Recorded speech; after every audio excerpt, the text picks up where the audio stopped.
All right. Welcome to Educated Rebels. I'm your host, Brittany. And I'm your host, Sam.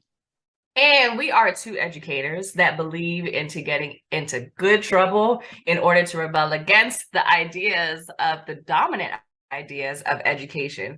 Today's episode is Teachers, Toddlers, and Tattoos. And we are talking about how we learn to bring our whole selves to our work and what that looks like on a daily. So here's what happened. Let's Here's what happened. Damn, like where do we even start? All right, so I think what we need to frame for folks is like the process of coming into your whole self, whatever that may be, is kind of different for everybody. I think everyone has a different take on it. So before we dive into like showing up in different spaces as we are, I want to hear from you a little bit, Britt, about like what does it mean to you to be your whole entire self? And like, does that come at a certain point one day, or did you like find an evolution for yourself? What was that whole thing like? You know, I definitely think that it's an evolution. Um, I don't think that it's something that you like always arrive at. Because every time I think I have like found a place where I'm comfortable being myself, I find another way to be even more authentic, even more transparent. So I think when it comes to the question of what it means to be my whole self, it's am I comfortable in the space that I'm in?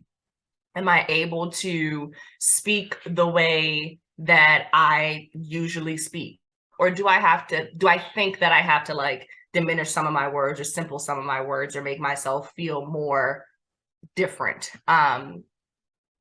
Coming or being my whole self means that I'm able to just be Brittany, without titles, without all that extra baggage. It means that like I'm doing me regardless of where I'm at, right? Like if I'm working, I'm doing my job, I'm doing it the Brittany way. And that's fine because that's who I am.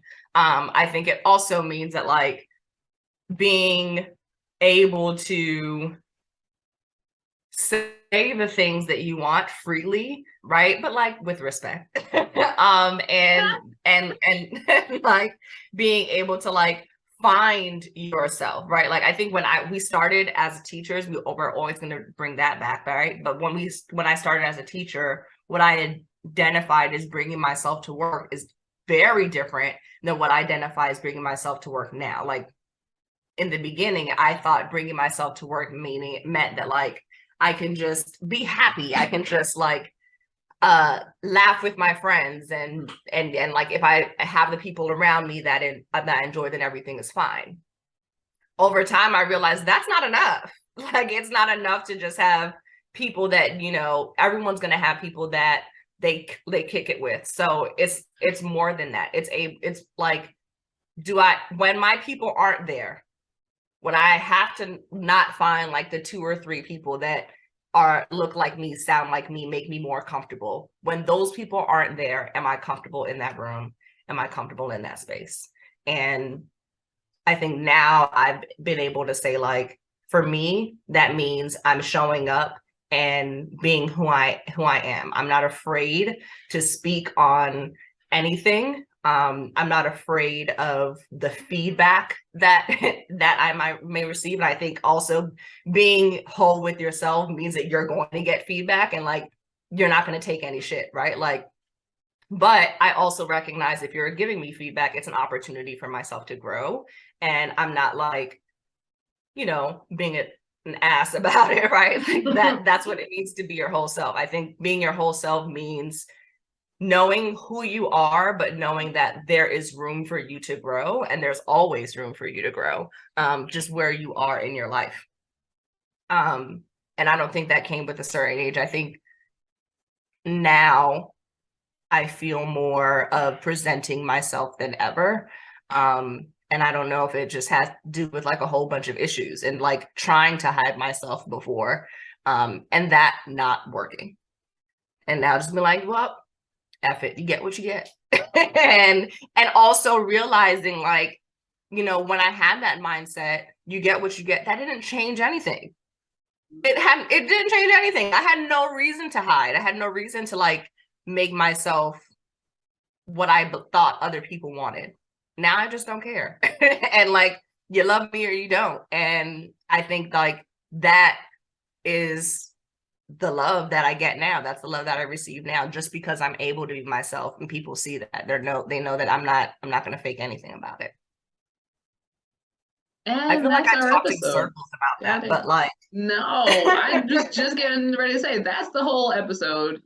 Thank you and good night. Because Jesus Christ.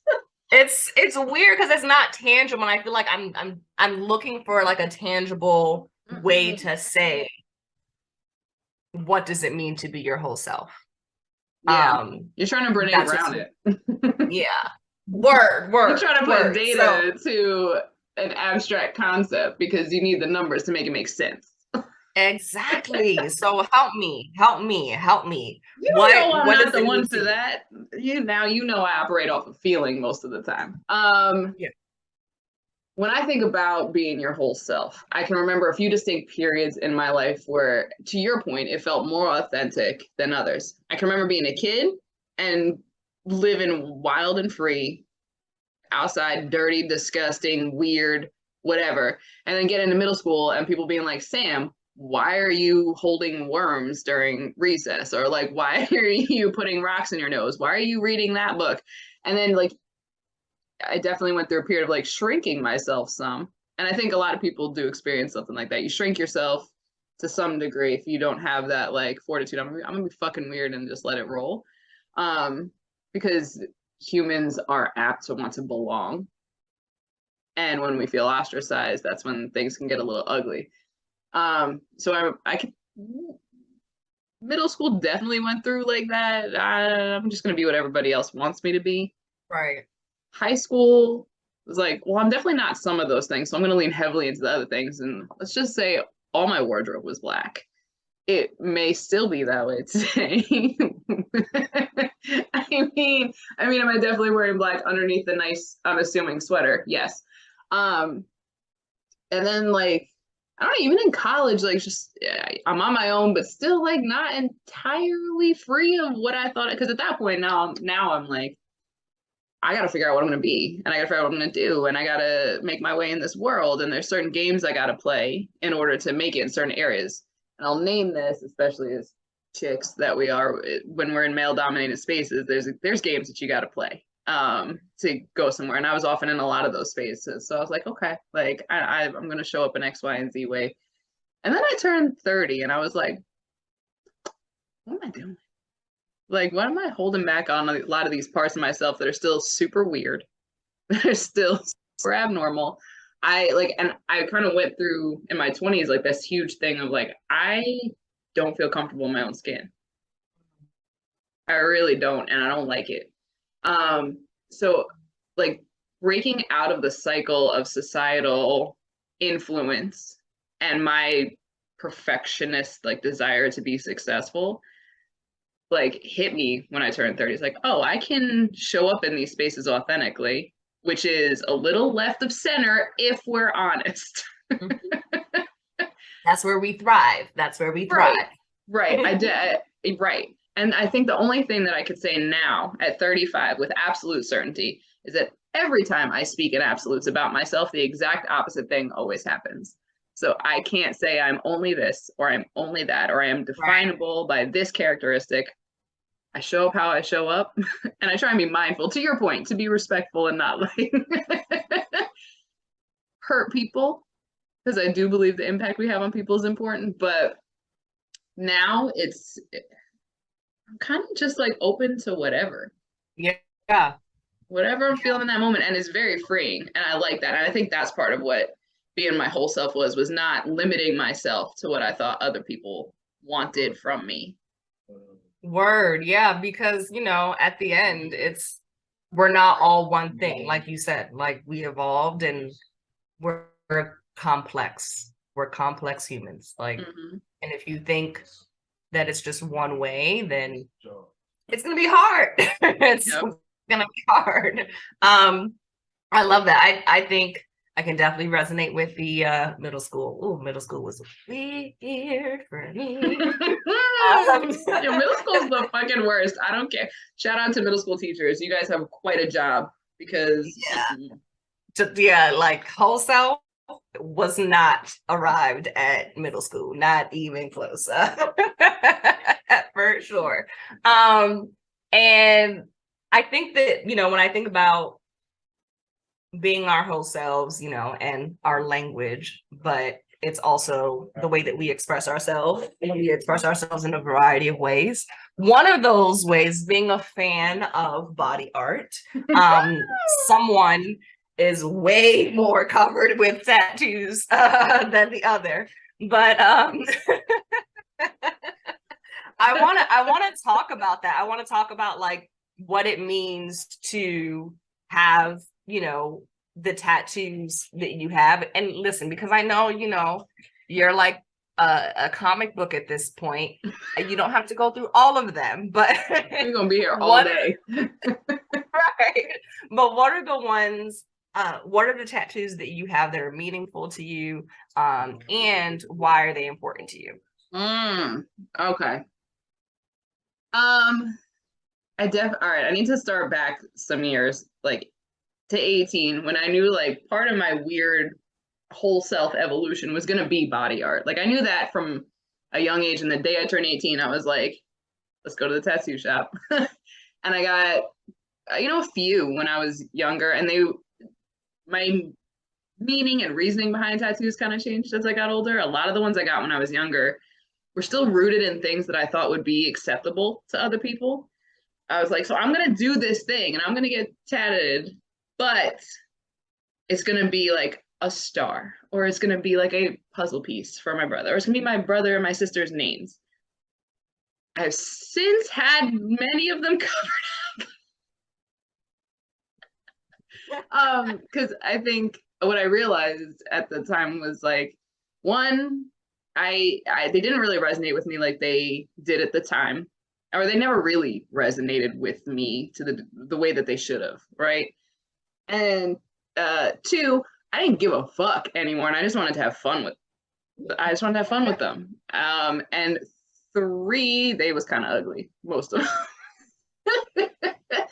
So now I'm working on, or I'm not doing anything. I sit there while my tattoo artist, and I'll ask if I can shout him out eventually, but he does all the work, working on full sleeves across the board. And they're all different characters from pop culture and just characters that I loved growing up, either in movies, TV, music, whatever was coming up for me. And I think that's part of like the whole self thing, because he actually named this for me when I give him the list. He's like, each one of these characters is a little bit of you. And I was like, oh, shit, you're right. I didn't realize that that's what I was doing, but that's exactly it. So everybody from Wednesday Addams to Frida Kahlo to The Mandalorian to Dr. Evil. It's a little bit of who I am. I will say, though, my absolute favorite one is the one I have of my daughter, McKinnon Johnny J. Spears, who makes quite an appearance on Instagram often. She's right here, this face. And this is beautiful. She angry as hell in that picture because she was about to throw a baseball at me at the time. That's from a real photo. And I love that one, not only because it's her, but because it's like the very essence of who Mac is. And we'll talk more about our kids down the line. But Mac is a force to be reckoned with. And I love having that there amongst like all the other crazy characters that I have on me. I love all of your tattoos. When you started sending me your comic book, I'm just going to start calling them the comic books.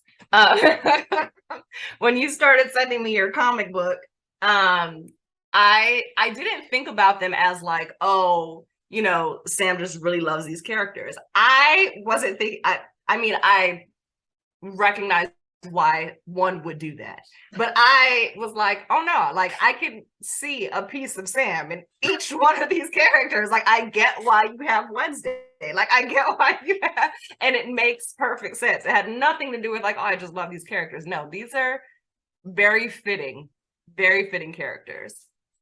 See, I appreciate everyone else knew that but me at the time. I gave them a list and I was like, these I love these characters. They've resonated with me my whole life. They're fire. Have fun. I'm just gonna show up when you tell me to. So everybody knew that I was actually putting parts of myself on myself without Yeah, no. yeah, Because I was just like, fuck it. yeah. Like, why do you really like them, Sam? Oh, because they are you. Ah, got it. Yeah, hashtag Leo vibes, I was gonna apparently. say that's that Leo coming out. Whoopsie. But I'm not the only one with tattoos, ma'am. So let's take a little journey through yours and talk like same questions you asked me. Like You know, what are they? What's the significance? Anything that's been or like has a story behind it that you really appreciate. I one don't have as many tattoos as you. One, but I would love to get a sleeve one day. Yes, mom, I know. I will get a sleeve. It's happening. It's happening. We're gonna make that happen. But I the one thing that when I got my first tattoo, um I was like, yeah, I'm gonna do it because I wanted to do it for so long. And and at that point I was like committed to being rebellious. So I started with but I knew that like the tattoos that I wanted to get, like I wanted to like them at the end of the day. Like they're little, but I decided to get 2 tattoos in one day. I was just like, I mean, why not? Let's just get one on my ankle, one on my side. I always forget that I even have one on the side, but it's a dove that I used to in representation or in honor of my grandfather who had passed away. But he didn't pass away at the time that I got tattooed. He passed away when I was in 6th grade. But I'd used it then, and then there was heart, treble clef, bass clef, heart with a music note on my ankle. That was my first 2 tattoos. And I always think about the time that I finally got caught with the tattoo, and my sister saw me out. Oh my goodness, yes, I'm calling you out, Bianca, because she saw me out. Yo, I thought there was supposed to be a code about that kind of shit. She threw you under the bus. Oh my goodness, we were at the mall with my mom. I was in the dressing room, but you know how dressing rooms are. You can only either see the bottom, you can only see the feet, or nothing else. And my mom is outside, like just waiting for us to get our clothes. She just was like, "What is that on Brittany's foot?" My sister is like, I don't know. You should ask her. Not a cover that like she didn't even try. A drawing. I drew it or something, but that was funny. But since then I've gotten like I think 4 or 5 more. And then I remember when I got this one's in remembrance of my cousin. And then I got this one, and this one was like right after Solomon was born. And I remember just being like, oh, like people are gonna see this. Yep, we're gonna get it right here. Yeah. And again, I think it was like at that point, it was me tapping into being one with myself, being one with expressing myself. And so if it meant showing up, I think like you had a lot to do with it. Like I was like, we have a bomb ass professor who has tats on her hands, and she's pretty much the director at this point. She's killing it at this shit. I'm gonna be tatted up. But I just, didn't have money to do it all. Listen, So good that's tattoos like ain't cheap and cheap tattoos ain't good. So okay, hello. But it motivated me to like actually get what I wanted and get it where I wanted. And I had no problem being like, okay, cool. Like, yeah, and people are gonna see this. And like, sometimes in education you have this idea of, or some people have this idea of like what professionalism is. And some teachers even right now are getting graded on it or even getting evaluated in their schools on it. So I can understand why it can be a thing, but that's why it was really important to me to be like, oh, when I get it, I'm gonna show it off. I was like, and not to be like, oh yeah, I have tattoos, but like to be like, no, like I'm comfortable in the level in which I've grown. And I don't want you to think that you need to hide yourself where you are, because you don't need to hide yourself. You can be who you are and still get to the top. Yep. Yep. I love that you said that, because it was something that early on, like even before I started getting tattoos to the degree that I am, I had the one on my knuckles when I went to interview for Relay. And I remember asking my assistant principal at the time, who had left to work for Relay, I was like, I'm about to go on this interview. Do I need to put makeup on my hands? Like, is this going to be like a deal breaker? Because it's a legit concern you have, that some people look at you, they already look at us, and they're like, oh. And then when you express yourself in certain ways, people look at you like you don't belong in this space, because this is not what we're used to seeing when we think of this archetype. Right. That part. Which I am happy. I think there's somewhat of a shift and an evolution in that regard. So when Zach told me, no, show up as you are, because they need to know exactly who they're getting, I was like, say less. Word. Say less. That was life-changing in that moment. I agree. Yeah. I mean, yeah, we can, I think that like it affects education has always affected like the way that we move, but we're both moms, and showing up for ourselves at work, showing up for ourselves in the way that we express ourselves is important. How do you think that this shows up in your motherhood? You've been a mother way longer than me. How does this show up in your motherhood, and what do you hope you're teaching Mac? Man, that's a heavy question, because I think one of the things that I grew to value through certain experiences in my life was authenticity, from people that I respect and people that I deem to be my elders. When I was younger, I used to be kind of blind and just like, I just need to, go with whatever they say, and they are exactly who they are. And I learned that that's not necessarily true of people. There's a lot of people who put on certain expressions, and will say certain things to appear a certain way.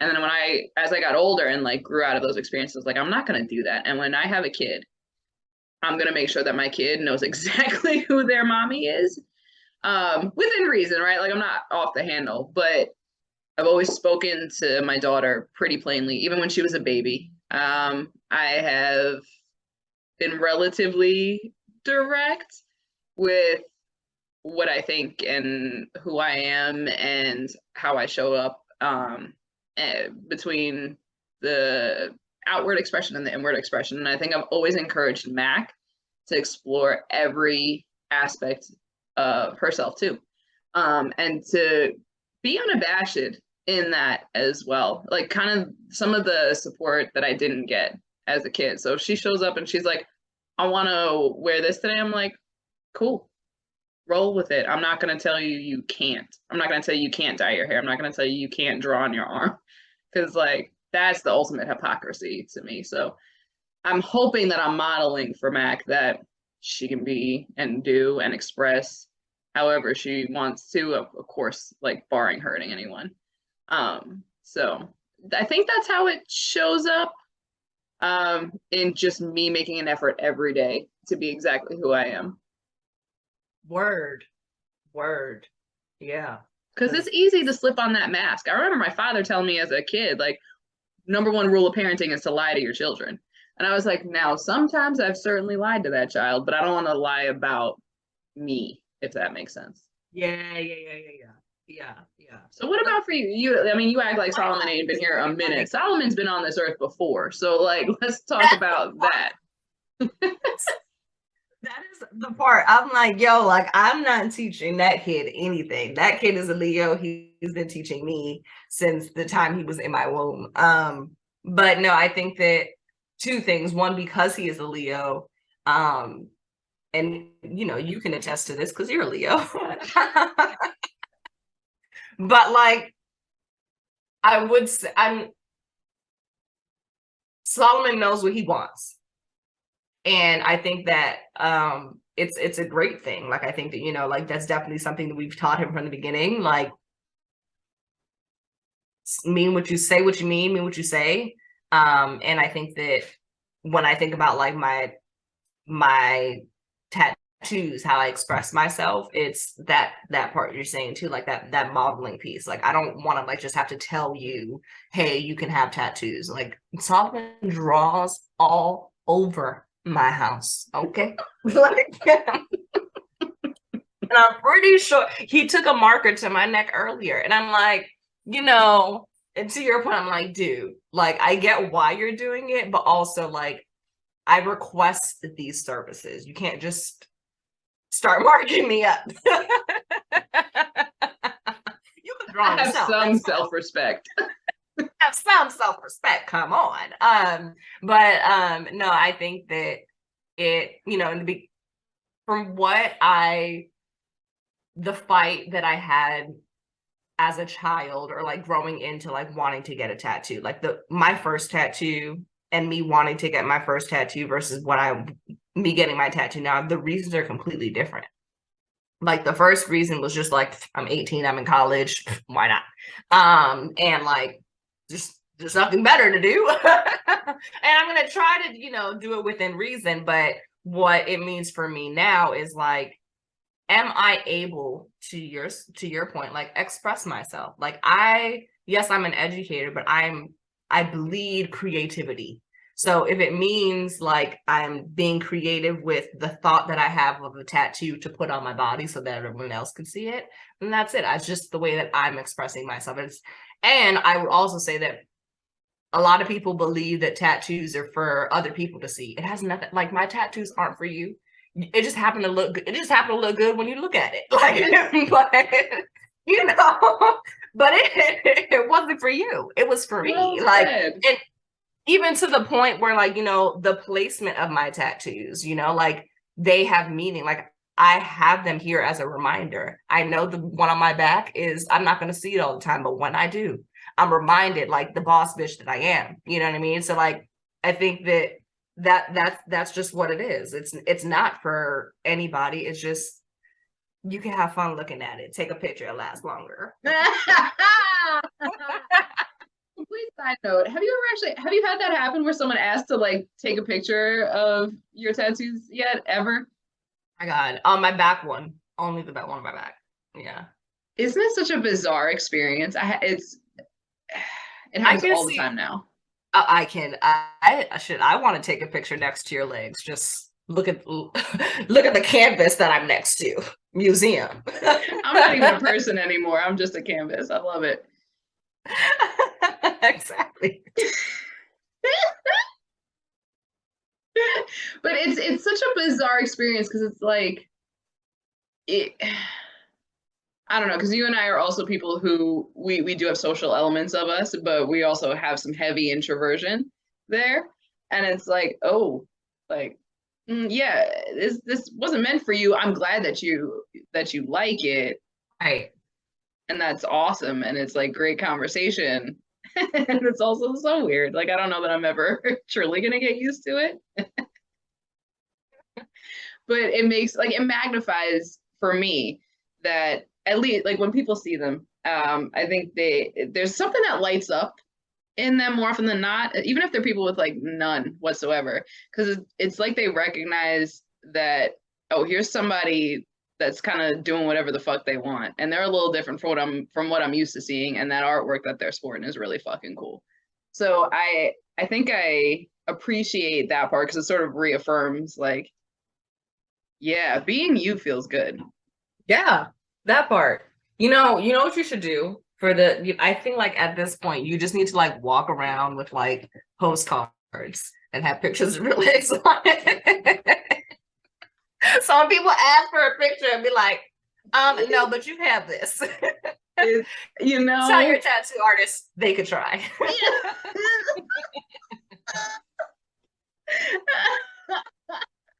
I literally had a security guard run out of a building yesterday to ask to video my legs.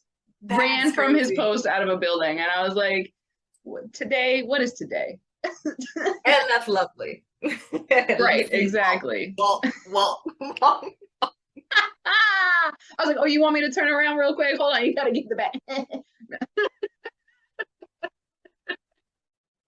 And then I Okay, so get back on the spiritual. phone to dive into these meetings. And I'm like, Right? yes, in that billing situation.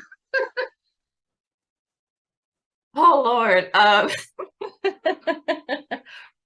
But so like, do you think Solomon has absorbed any of that from you yet? Like, I know he's little, yeah, but like, it absorbed any of the like, I see my mom being her, so I'm gonna be me. Does that show up for you at all?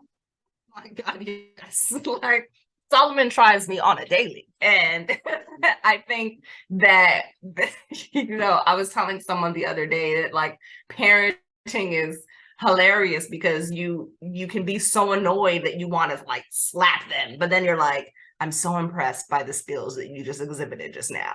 Right, Like, right. Let's talk about like undoing generational things in a future episode because that's so real. Especially when you have a kid who knows who they are. Oh my God, I'm like, just I need like just a small flight of stairs.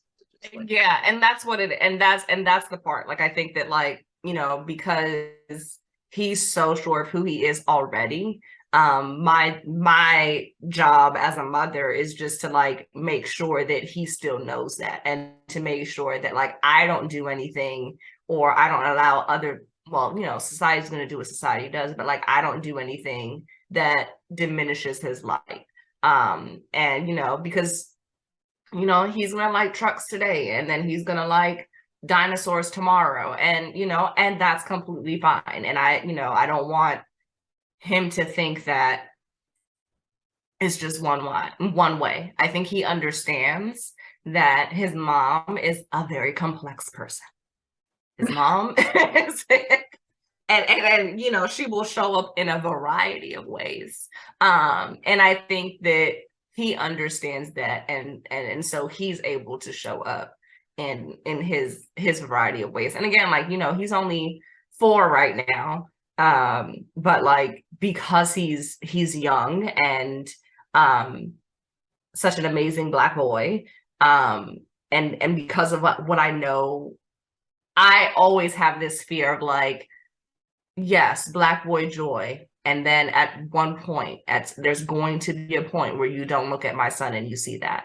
So I need to make sure that he is sure of himself. I need to make sure that he's able to express himself freely, and he's not nobody's diminishing his life. And if people try to, that he knows he's able to express and show himself for who he is, or he's so sure of who he is that it's not going to bother him. Like we all get knocked down, but it's not going to stop him from doing what he needs to do to be the greatest in the world. Jesus, I wasn't ready. I gotta stay ready so I don't have to get ready when we have conversations. Because when you said that, like, people are gonna look at him one day and not see that anymore, I'm gonna start crying. Listen, this is gonna happen every episode. I'm gonna start to cry at some point. I know, right? And I was like, that was not the intention of this episode, but Lord, ooh. Good Lord. And it makes me think a lot about, being back in the classroom and teaching when we did. And we served predominantly Black and brown children when we both taught. And that is a very real fear that you have. It's like, and we talked a little bit about this last time, like wanting to create spaces for our kids to show up who they were and feel loved in their authenticity. And at the same time, knowing that the world isn't going to be as kind. Yes. And that's putting it mildly. So there's this tension that you feel with like, I want to model showing up as you are. And it's like, but if I don't teach you how to play the game, or at least know what to expect, God, it's such like I'm almost like choking on those words as we talk about it, because I think that was like the beginning of what like was how I came to find my own like teacher voice down the line, because I was very much that teacher that was, I want you to be exactly who you are. I'm going to be exactly who I am. And let's talk about everything in this world. I also had high schoolers, but let's talk about everything in this world that you're going to experience. Like, let's talk about all the literature, because I taught English, let's talk about all of it. Let's talk about where it comes from. Let's examine, let's ask critical questions, because I want you to understand that this is a safe space for you, and some other spaces are not going to be. And that I'm thinking about all my babies, and I'm gonna start crying. So you need to start talking. Yeah, no, I think it's that. It's, I had babies. I call them babies. They weren't babies, but they were my babies. Yes. In elementary school, and and I had the ultimate pleasure of teaching Black and brown babies. And I think the number one misconception is that just because I look like you, that we're going to have the same experience, and that I'm going to be the best teacher in the world and you're going to learn from me. And that is not true. So when I think about finding my teacher voice, I knew coming in, like, yes, my babies look like me, and that is, and representation is key. And I will say that till the day that I die. Like, representation is key, but it's more than that. It's more to just look like me. And starting my teaching career in Newark, New Jersey, coming from Dade County, like night and day. Like, I'm going from a place that has one season all year to a place that has four. Like, it's very, very different. So I already knew that I had to come in understanding that it is more than me and my students making a connection just because we look like each other. It is understanding that our cultures are going to be different. Newark is very different than Miami. The cultures are very different. And understanding that I need to understand who my students are in order for me to understand, like, in order for them to learn. And in order to do that, I need to be sure of who I am. Because I'm not walking in there saying, and that's, I think we all have like this dream of like who we want to be as a teacher. And then we get slapped in the face as soon as we see them kids in our face. Day one, minute one. Day one. And I think it's like humbling yourself in the beginning and understanding that, like, when you step into that classroom, no matter how many years that you have in the game, it is a new set of students. And in order for them to show up as themselves, you need to show up as yourself. So what's the work that you need to do? Do you need to go to therapy? Now, let me be very clear. I was not very good as a teacher. I was not eating. I was like, bathroom, what's that? But in terms of the classroom and showing myself, like, we talked about our cultures. We talked about like who we are. So they were able to understand that there were all types of people and we can learn from all types of people. And then understanding, like I said before, just because I did it with this set of students doesn't mean it's going to work next year. I got to find that voice again. Every voice is going to be different. My voice now is much stronger and much higher because I have experience. I have students that come with it. Before it wasn't that. And I think that you have to learn the game in order to play the game, especially education, in terms of finding your teacher voice. But me, I always say this till the day that I die. It ain't about you, and it ain't never been about you. Nope. It's about them kids that are in your classroom. It is about the kids that are preparing us for the next generation. So if you are going in there thinking about like, what can I do? What can I do? What can I do? No, it's like, what are you doing to serve your students? What do they need? And being comfortable with that. And when you get comfortable with your students, then you find your voice. In the beginning, I wasn't able to advocate for my students. I just didn't have the words. I didn't have the knowledge. I didn't have the experience. But now, by my third, fourth year, I'm like, yeah, no. So he's not going to get this. He is not leaving this classroom because this is what I know that he needs. We know that we already had a conversation. Who are not taking him out of this classroom? Like, no. And do you want to go outside the classroom? No. Okay, great. No, these are the decisions that we're making. And also, I will also say, as a teacher and as an educator, knowing and understanding the parents of your kids is key. Like, they come from somewhere. your kids come from somewhere. Your kids just didn't come up with these personalities. They came from somewhere. So getting on the same page with the parents also helps you find like your voice in your classroom and understand that like once you think that you've arrived at your voice, you're probably going to find something else that's like, oh, no, actually, this is it. Yep. Yep. That is so beautifully said, because with every new set of students, it's new interactions, new evolution, and new development. And more than anything, kids can see through the bullshit and they're not afraid to tell you about it. Oh, yeah. Anytime I've ever given feedback to a teacher that tells me my kids don't like me or I don't know how to connect with my kids, my first question is, how are you modeling who you are for them? Are you putting on a show? Is it a dog and pony show, or are you showing up and you're saying, let's work together? Because kids they'll look at you in your face and be like, you got something in your teeth, miss. Right, like, right. Yeah, they turn around and tell you, hey, you trying too hard. That means you not doing it. Oh my God. Yes. You're putting on a show. Exactly. Exactly.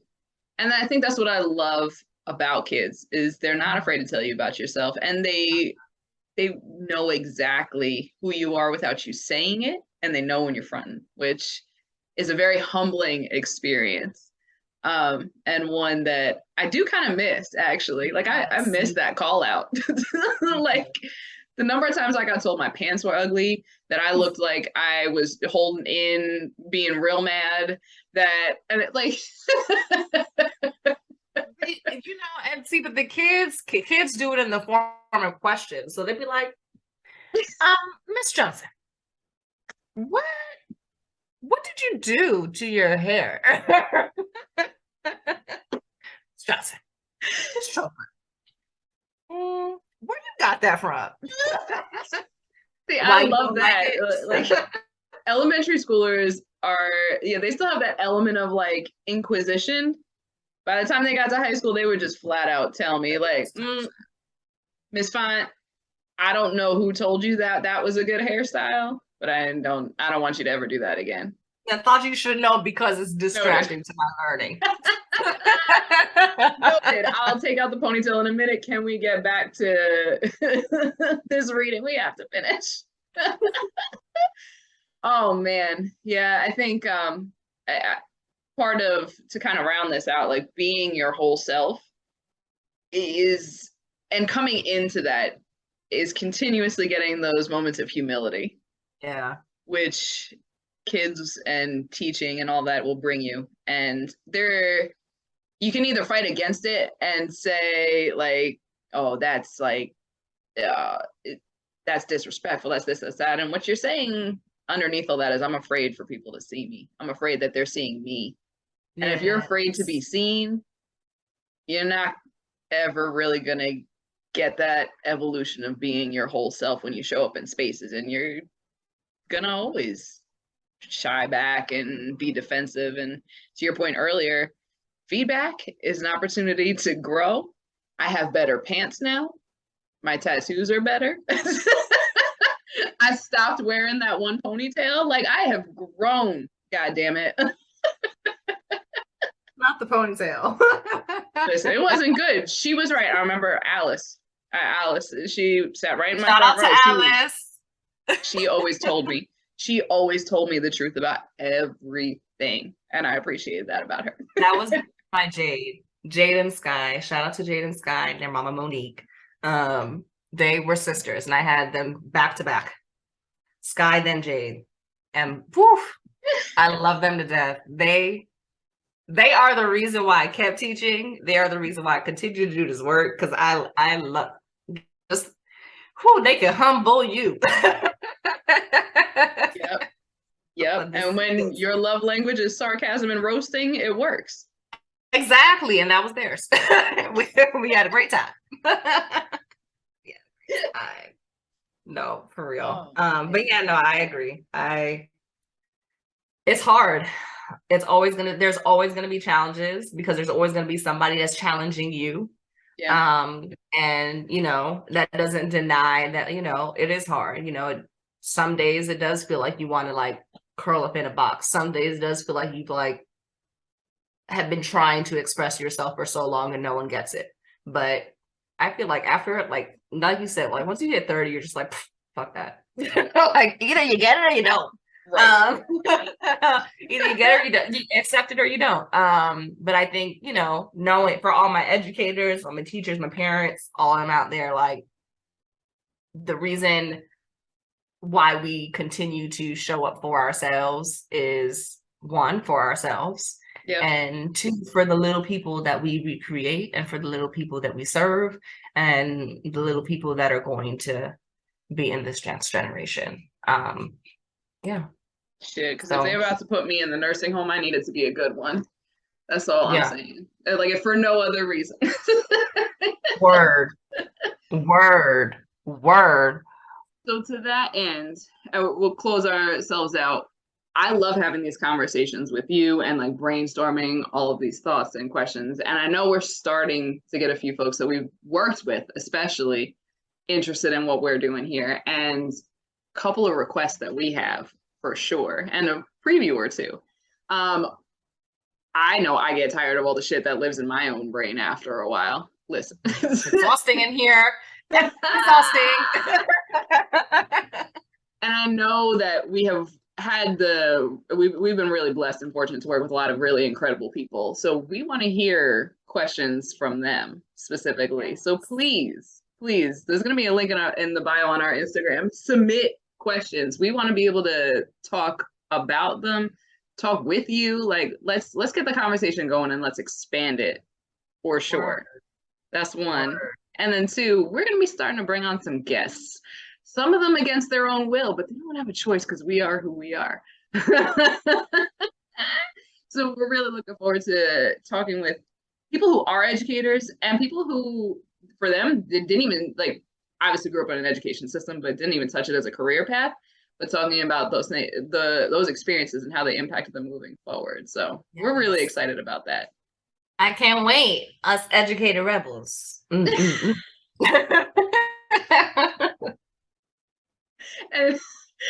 we gotta be done. I gotta go. Bye.